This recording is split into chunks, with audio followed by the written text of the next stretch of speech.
our Level 8 course in the Pharmaceutical Sciences is a 4-year ab initio program, and I understand that 4 years might appear for you to be quite a long time, but really it will fly.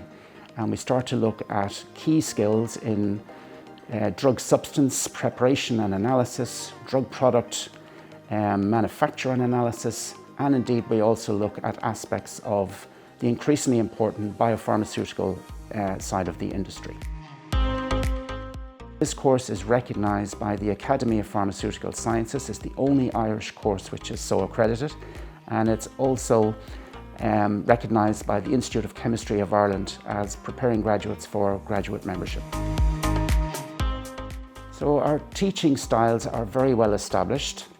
We have approximately 50% theory, 50% practicals. The career opportunities for Level 8 are very varied and quite well paid, for instance. The industry typically recruits, sometimes at Level 7, but usually at Level 8.